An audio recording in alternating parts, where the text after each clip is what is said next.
que nous prenons l'offensive, pour nous s'ouvre la perspective d'une victoire bien méritée, avec un titre fort désiré, hurrah pour les champions de France. Nous espérons avoir la chance de conserver encore longtemps ce titre enivrant. Ah, Saint-Étienne, ces lettres magiques qui ont fait le renom de notre belle équipe, on peut les traduire, amitié sincère qui unit les joueurs comme des frères.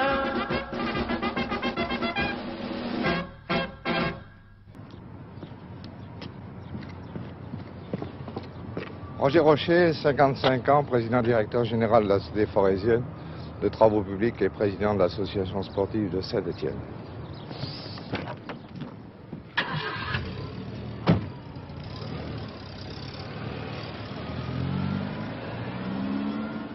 Roger Rocher, on vous retrouve sur un chantier. Est-ce qu'on peut dire qu'il y a eu une transposition d'une entreprise à l'autre? Non. Non, il faut quand même concevoir que c'est à partir de l'organisation de l'entreprise que je préside qu'est née cette volonté de progresser dans l'organisation et la structure de l'autre entreprise qu'est le club. L'une m'a apporté ce qui était nécessaire pour pouvoir, dans le football professionnel, concevoir cette organisation générale et cette rigueur sur le plan de la gestion. Mais aussi le football très jeune m'a apporté aussi beaucoup et, si vous voulez, a été le complément de l'école de la connaissance des hommes où je m'efforce de lui rendre à ce sport ce qu'il m'a permis d'avoir à son origine.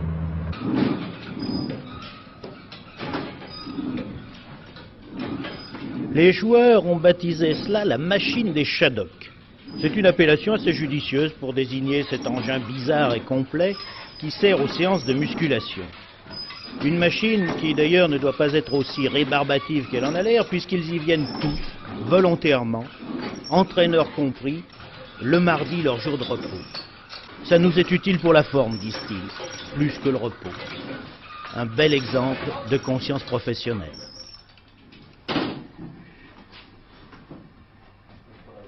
Il ne faut pas comprendre, il faut pas les calmants, lui.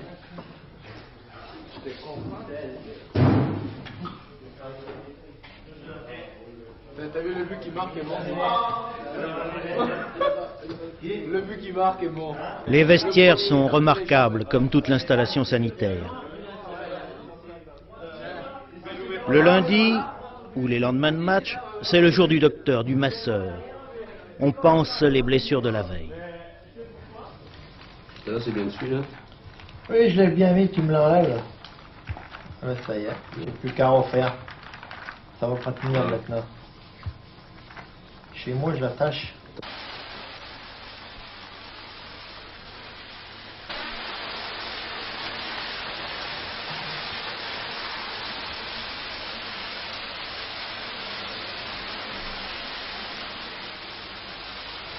L'ASE emploie combien de personnes? Et nous sommes actuellement, joueurs compris, entendons-nous, à 48 salariés. Nous sommes considérés comme une entreprise puisque nous devons souscrire, comme toutes les entreprises importantes, chaque année une déclaration du personnel que nous employons et que nous avons obligation d'avoir parmi ce personnel, ce qui est assez difficile, vous l'avouez pour nous, d'avoir un pourcentage de mutilés, d'aller voir également, lorsque nous voulons engager un gardien, un ailier gauche, d'aller voir s'il n'y a pas un demandeur d'emploi au service de la main-d'œuvre. Monsieur Maillet, quel est votre rôle effectivement? Alors moi, mon rôle, vous savez, c'est un rôle qui est déjà assez éclectique ici. Oui. Il faut que je m'occupe des pros, de les mettre aux petits soins, Oui. leur donner tout ce qu'ils ont besoin. Et puis en plus, il faut que je fasse leur vestiaire, bien entendu, parce que quand ils les laissent pas en bon état, c'est pas eux à le faire. Il faut que je lave leur maillot. Oui. Et puis je m'occupe aussi d'un ripoint, c'est-à-dire des amateurs. Donc j'ai une grande surface, moi, qui fait. C'est-à-dire 20, 21 équipes. Ça représente combien de maillots? Ça représente un nombre assez important de maillots. Entre 12 et 1500 maillots ou survêtements à entretenir. Et avec la machine à laver, ce qui est très important. Heureusement qu'il y a une machine à laver, parce qu'on n'en sortirait plus.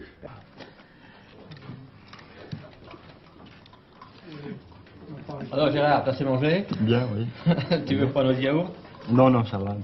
Enfin, toi, t'es plus des stagiaires, toi, maintenant, hein? T'es le papa de tout le monde, là. T'as passé? Monsieur Vidal, c'est vous qui avez la charge de vous occuper, justement, de l'internat des jeunes Stéphanois. Comment ça se passe? Eh bien, ça se passe beaucoup mieux qu'au début. Maintenant, ils sont presque incorporés dans le groupe et dans le club.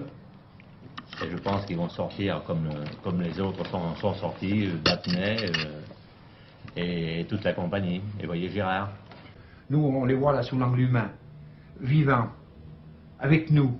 C'est tout à fait différent. Ici à Saint-Étienne, il y a un très agréable esprit d'équipe. C'est soudé. Je crois que c'est un petit peu ce qui fait la valeur de l'équipe. Vous les aimez, vous, vos garçons? On les aime bien. Et je crois qu'ils me le rendent. Qu'est-ce que vous ressentez, vous, personnellement, lorsque vous voyez un de ces garçons débuter sous le maillot vert de la SE? Ben, on a un petit pincement au cœur, quand même. Parce que on les connaît tellement bien maintenant et on est content de les voir sortir. D'abord, premièrement, parce qu'ils travaillent pour ça. Ils donnent le maximum d'eux-mêmes. Et disons que quand on les voit sur le terrain, quand ils jouent en équipe professionnelle, eh bien, on les regarde beaucoup plus que les autres. L'entraînement des professionnels a lieu tous les jours, sauf le mardi, matin et soir.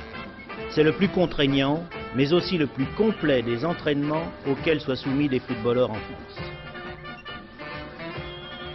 Assouplissement, recherche de vitesse, gymkhana de dribble ou petit match, Robert Herbin surveille tout lui-même, dirige tout lui-même. Tout est organisé, tout est structuré. Et tout se fait au grand jour. Le public est admis constamment à suivre ces joueurs dans leur travail. Car ils sont des travailleurs comme les autres et la récompense est pour eux au bout de l'effort.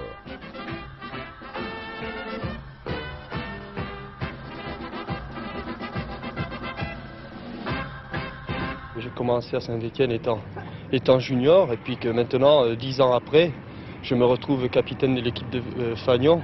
C'est quand même gravir des échelons au cours de sa carrière, gravir des échelons, disons pas normalement, mais avec l'aide du club, avec l'aide des structures.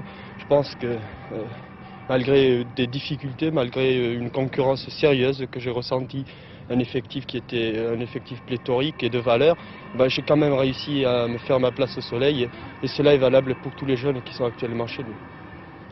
Je pense que le sport est quelque chose qui doit se développer au niveau de tous les jeunes, mais qui doit pas seulement servir en ce qui concerne la recherche de performance qu'on doit trouver au niveau du club, mais rechercher aussi d'élever la personnalité, la culture générale de ces jeunes pour qu'après 30 ans ou 35 ans, ça serve encore dans la vie de ces hommes qui auront fait du sport.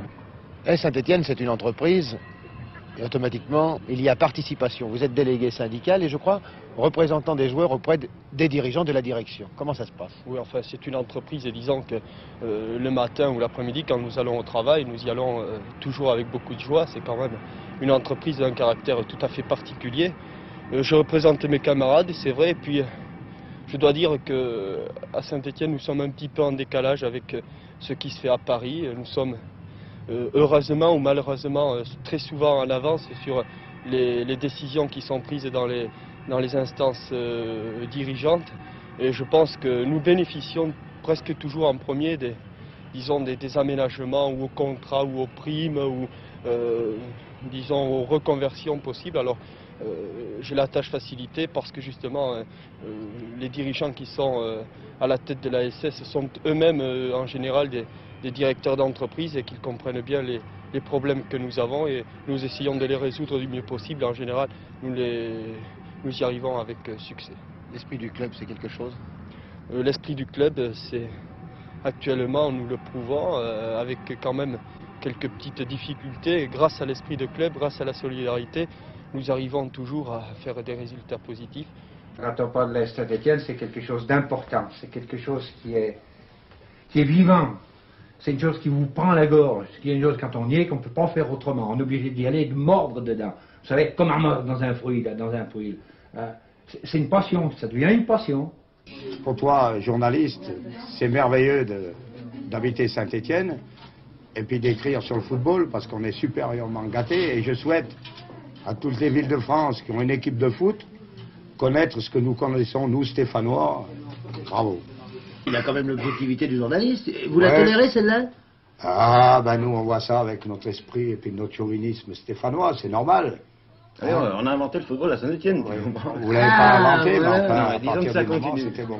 Si je ne suis pas stéphanois, je crois que je suis maintenant stéphanois d'adoption, comme j'étais niçois d'adoption, puisque je suis né à Paris. Mais je me suis beaucoup plu à Saint-Étienne, parce qu'il y a une ambiance qui est favorable au football. Je crois que c'est un climat qui est difficile et qui permet aux joueurs de consacrer la plupart de son temps à l'entraînement du football et à essayer de réussir une carrière. Je crois que c'est un petit peu pour cette raison que Saint-Étienne est le club le plus capé de France. Saint-Étienne a toujours essayé par le football de faire parler une certaine image de marque et il me semble que le football à Saint-Étienne, c'est le club, c'est la ville, c'est un ensemble. Il suffit d'assister à des matchs de championnat très importants ou des matchs de Coupe d'Europe pour constater que tout le monde participe. C'est un petit peu une liturgie entre le public et les joueurs qui sont sur le terrain. Ici, vous entrez, vous pouvez parler autre chose que de la SS, c'est interdit. Alors on parle de la SS, de tous les joueurs, de tout. Et on s'engueule bien souvent, mais enfin, l'ASS, c'est un monument ici. On n'a jamais perdu depuis le début de la saison sur notre terrain. On est invaincu sur notre terrain. Et puis même des gens qui s'en occupent pas, hein, ils viennent et ils vous disent alors, vous êtes content, vous avez gagné. Ah oui. Saint-Étienne recherche, comment dirais-je, le résultat, mais à travers un travail très patient. Je pense que nos objectifs ne sont pas à tout prix de décrocher un titre. Et si, il y a 2 ans, quand je me suis occupé de cette équipe, on m'avait demandé de parier sur les chances de Saint-Étienne 2 ans après en ce qui concerne le doublé, jamais je n'aurais mis 1 franc sur Saint-Étienne. Par contre, je savais que le travail que l'on effectuait était positif, que l'entourage était très favorable, que les joueurs étaient disponibles et qu'à partir de là, eh bien, il était possible de faire de bons résultats. Finalement, nos ambitions ont été un petit peu dépassées et c'est un bien, je crois. Ah oui. Bravo, Et puis pour le 19, vous en mettez même plusieurs. Ah, mais le 19, bleu, blanc, rouge, j'espère qu'ils sont représentés dignement, parce que nous le méritons. Disons que Saint-Étienne sans la SS, ça serait plus tout à fait Saint-Étienne. Il y a encore des places pour le match. À la nôtre. Allez, Tim. Et à la leur.